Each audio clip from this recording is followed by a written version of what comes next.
Reservation की आग हमारे देश में सालों से जल रही है एंड हमारे पॉलिटिशियंस इसको बुझने भी नहीं देते बिकॉज उसी आग में उन्होंने अपनी रोटियां सेकनी है। So India for example 5 distinct categories में बंट चुका है।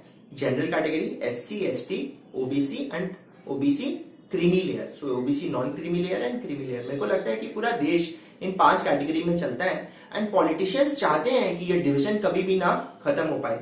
अगर आप कॉन्स्टिट्यूशन में जाएं तो original intent of reservation was only for 10 years, फिर उसे सब्सिक्वेंटली 20 इयर्स किया गया, 30 इयर्स किया गया और वो उसे इंडेफिनिटली अभी कंटिन्यू किया गया है। इनफैक्ट अभी सुप्रीम कोर्ट ने भी गवर्नमेंट से भी पूछा है कि आप रिजर्वेशंस को कितना साल तक टालोगे हमारे देश में।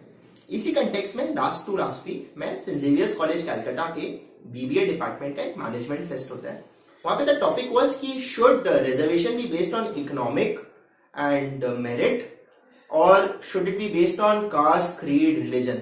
एंड बहुत सारे इश्यूज हुए and students came up with very good ideas that led me to think कि फॉर एग्जांपल आप IIMS में जाते हो एडमिशन प्रोसेस में या किसी भी B स्कूल में जाते हो तो आपको वुमेन बनने के नाम का 5 एक्स्ट्रा पॉइंट्स मिलता है just for the heck of the fact that you are a women, that is you are a girl.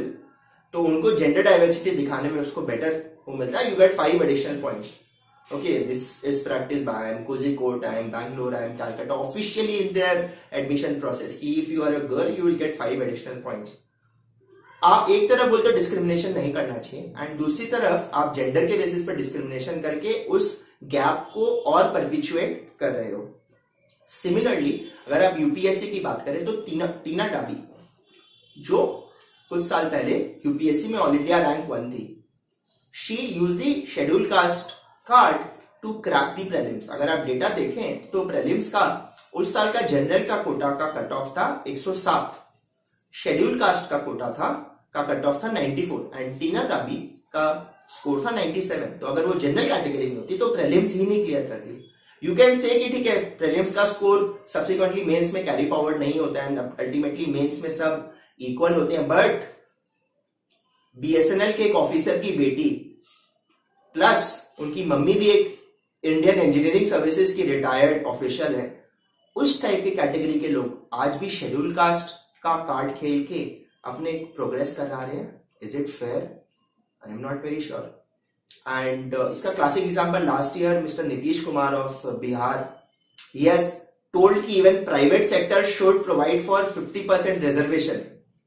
ठीक है, नॉट जस्ट गवर्नमेंट सेक्टर। आप गवर्नमेंट सेक्टर की इनएफिशिएंसी देखेंगे आपको बहुत बार पता लगे कि इनकम टैक्स ऑफिसर से आप बात करेंगे कि उसको कुछ भी नहीं आता और इतना एटीट्यूड है उसके अंदर, क्यों है? वो सिर्फ कोटा के बेसिस पे प्रमोशन हुआ है। एंड इसका क्लियरिंग एग्जांपल है कि वेस्टर्न रेलवे में 2017 में एक एग्जाम हुआ फॉर प्रमोशन, कट ऑफ था 70%, no one was able to crack it और best amongst failed candidates, yes you heard it right, best amongst failed candidates के बेसिस पे 2 शेड्यूल कास्ट कैंडिडेट जिनका सिर्फ 20% स्कोर था उन्हें प्रमोट किया गया। बिकॉज द कॉन्सेप्ट इज कि ये जो प्रमोशन भी रिजर्व है शेड्यूल कास्ट में, अगर शेड्यूल कास्ट में कोई क्वालिफाइंग मार्क्स नहीं ला पाता है तो बेस्ट अमंग्स फील्ड, सब फेल हो गए हैं तो चलो बेस्ट अमंग्स फील्ड को ही हम प्रमोट कर देते हैं। नेशनल रिसोर्सेज है, देश का रिसोर्सेज है, टैक्स पेयर्स का रिसोर्सेज है, वो सिर्फ इस रिजर्वेशन को परपेचुएट करने में यूज हो रहा है। तो फ्रेंड्स, क्या रिजर्वेशन जस्टिफाइड है? जब आप कहीं MBA कॉलेज में पढ़ने जा रहे हैं, MBBS करने जा रहे हैं, IIT में जा रहे हैं, आपके बगल का बंदा है जिसका स्कोर आपसे सब्सटैंशियली कम है, बट वो वहां पे सिर्फ इसलिए है क्योंकि उसके पिताजी ने उसके लिए एक OBC का सर्टिफिकेट अरेंज कर दिया था, या वो दलित है।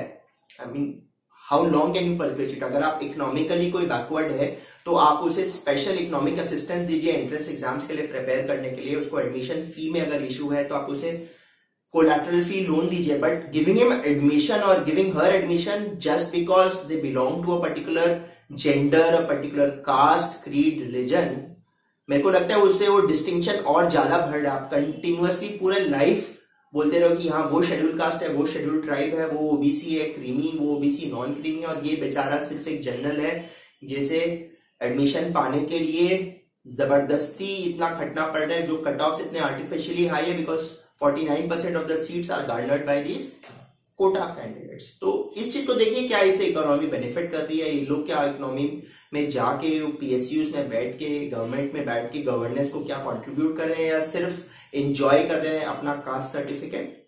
कितना साल तक इंडिया में ये रिजर्वेशन पॉलिसी चलना चाहिए, क्या हम बेस्ट अमंग्स फेल्ड कैंडिडेट्स को हमेशा आगे बढ़ाते रहेंगे? इस चीज के ऊपर मैं आपको सोचने के लिए रिक्वेस्ट करता हूं। अपने कमेंट्स प्लीज कमेंट सेक्शन में डालिएगा। Let's discuss this particular idea because I thought that it's worthwhile to discuss these things also once in a while. चाहे कंट्रोवर्सी हो, fine, but that's it. Thank you so much, bye bye.